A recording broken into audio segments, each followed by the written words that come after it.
baseline measurement here. We got to see, we got to see where we're starting out. So we're going to measure the arm at the biggest point here.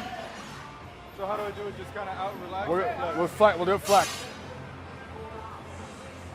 Really, if you're going to keep data on this, it's going to be more of what you prefer, but we'll do it flex. It's 17 3/4 right there. That's got baseline. It? It's a baseline. Got to start somewhere.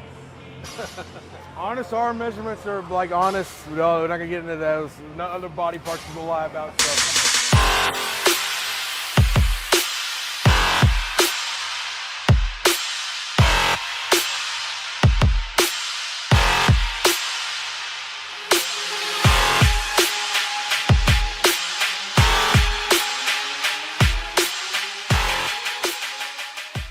Well, this is not only going to activate the nervous system for what's to come, it's also going to warm up his joints here too. So we're kind of getting a double-edged sword here with both that. We're not fatiguing here, so he's going to be ready to do more powerful contractions, recruit more muscle fibers, all that fun stuff. We're going to see here, we start off, I'm going to help Nick up on the first rep, and that's not because I'm being nice, it's because we don't want to waste energy. When you do a bench press, you have the negative portion of the reps, so you store elastic-like energy. And so the concentric or positive only, you no longer have that. So we're taking away a key assisting element. So I'm gonna help him up, then he's gonna go from there. What he's gonna do is he's gonna go 6 rep. On the 6 rep, he's gonna push as hard as he can against the pins. So he wants to try to break these. His goal is to split this in half. What that is called is an isometric. It means the muscle is not lengthening or shortening, it's just one spot. So it's going to allow him to produce about 15% more force for about 15% longer than he can produce maximal force. So normally this isn't a recipe for muscle growth, but since he's never done this before, it's going to be a totally shocking stimulus that will produce growth. So typically it's not a hypertrophy type of method, but in this instance, someone never done it, it's a great one. Okay, here we go.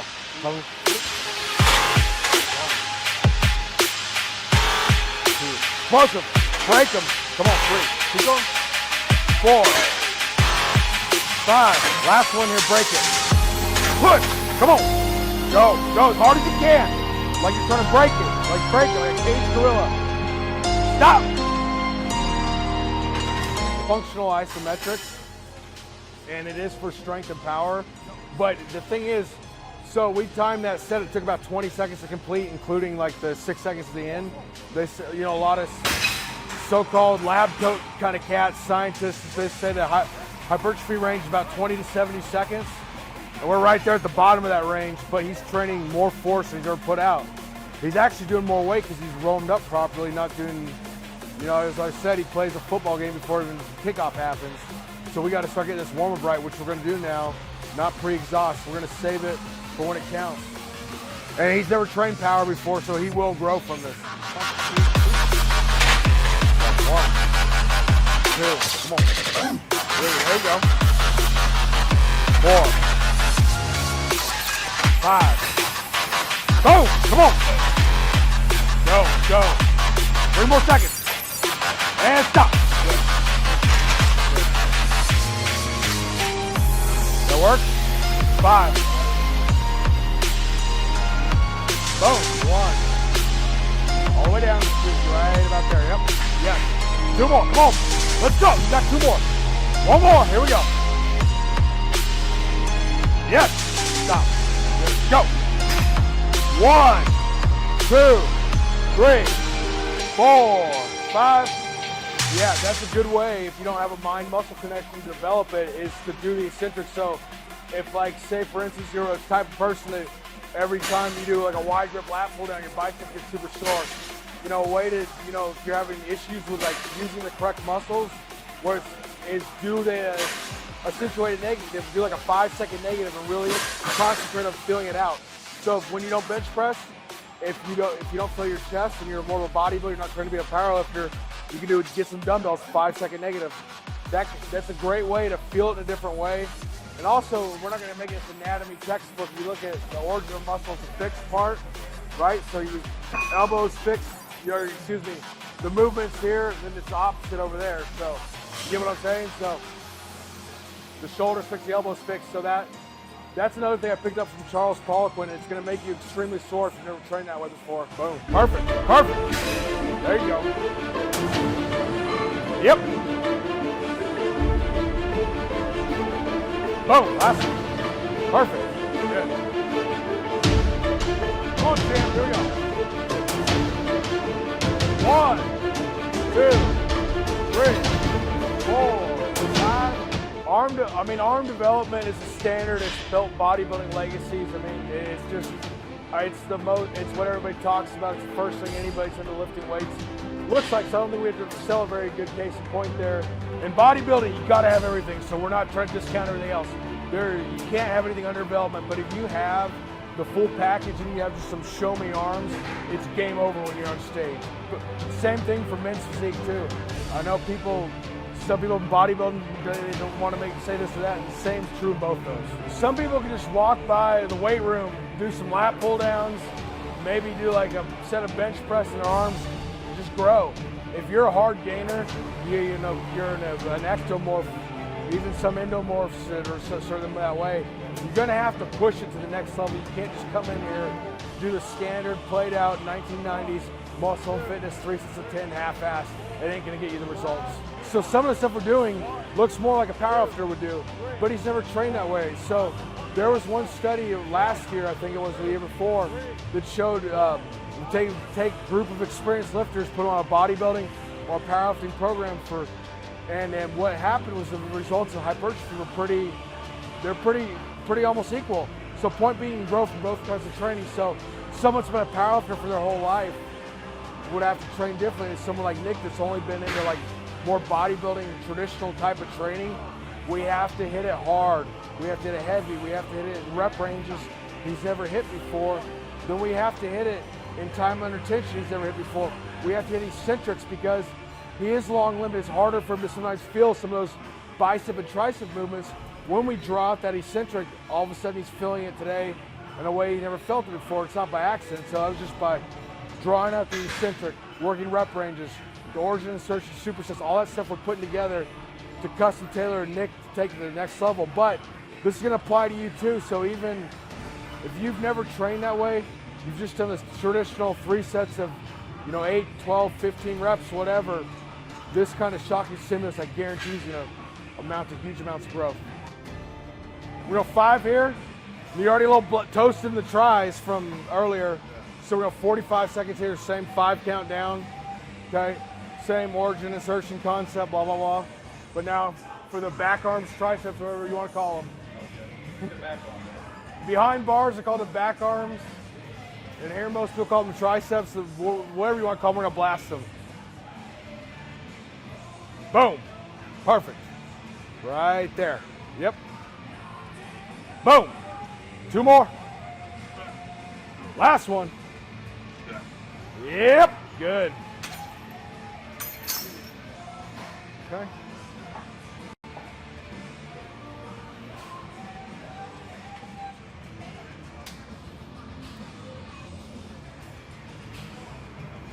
Got it? Yep. Let it go. Let's do it. Cat count down. Remember, go up. 5 down. 1, 2, 3, 4. Boom. 1, 2, 3, 4. Boom. Steady tempo down. Don't beat it. 1, 2, 3, 4, 5. Elbows in a little bit. 1, 2, 3, 4, 5. Boom. 2, 3, 4. And it's the dips can hit all 3 heads of the tricep as EMG studies go, but we're not going to here to talk about MRI studies, but we're here to talk about bro science today. So that being said, absolutely, it's a good way to keep the elbows not feeling the pain either.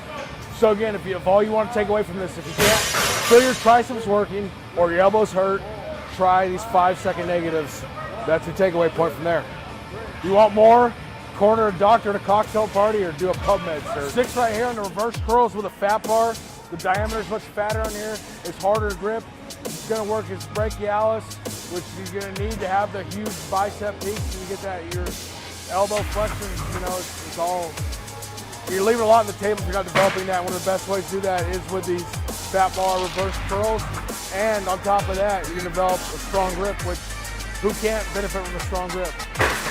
3 sets here, and like I was saying before, is the next set we're going to do 4 reps, but it could feel a lot longer doing the 5 count down. So what might take 10 to 12 reps, we're just doing for better quality versus quantity, because there's continuous maximal tension on that muscle.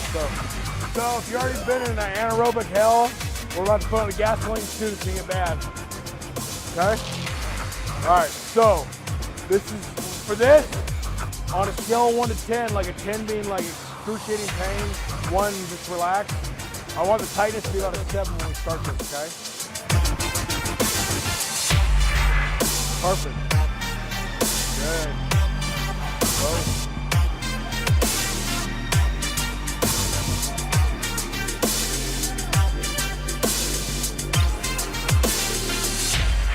All day, good.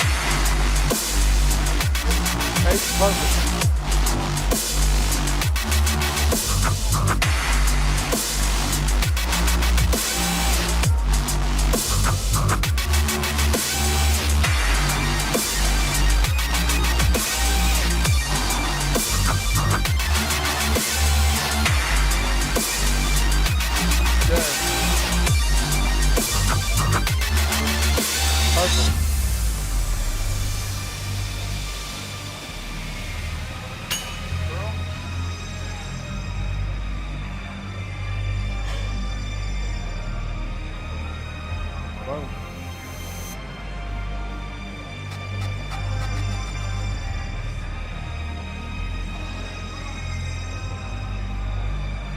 Perfect. You got it, dude. You're gonna make it.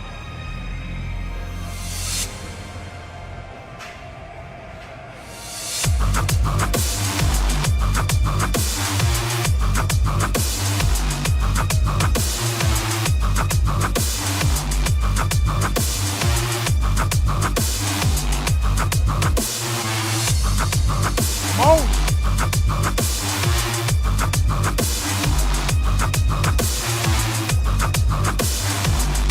Come on. Rest for a second.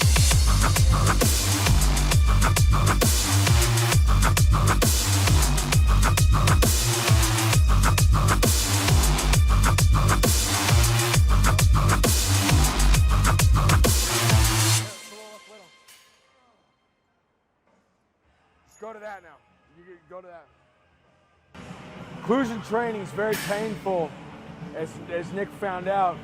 What the benefits of it are is you're gonna get preferential fast twitch muscle fiber recruitment, the ones that have the most potential for growth, more metabolic stress, all that kind of stuff that you're gonna get. So basically, in a nutshell, you get a very similar effect that you can get going ultra heavy with ultra high reps and long time under tension with not as much weight. It's basically, you get the results of bros using the weight of hose, in essence. I just made that up right now. It sounds pretty catchy. I like that. But that's the effect, basically. So, I mean, you know, you might think we're medical doctors, but we're really not. So we can't give you an exact prescription, but I'd say a good starting point is about a 7 out of 10. So 10 being excruciating pain, 1 being you just, you know, relaxed on the beach. You want to be about a 7 when you start, and it's going to be very, very, very painful by the end. What a heroin addict does when they got to get that vein. Cross-disciplinary, we learn from drug addicts. How Bruce Lee learned from the fencers.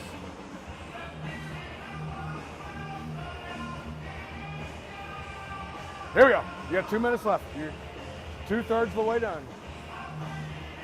25 reps. 2, 3. Come on. 4. You can do it. Come on, champ. 5, 6, 7, 8, 9, 10, 11. Come on. 12. Yep. 13. 14. Come on. 15. Come on. 16. Come on. You can finish it. 17. 18. 19. 20. Come on. 1, 2, 3, 4, stop. Take a quick break. Almost done, dude. You got a minute and 8 seconds left. You can do it.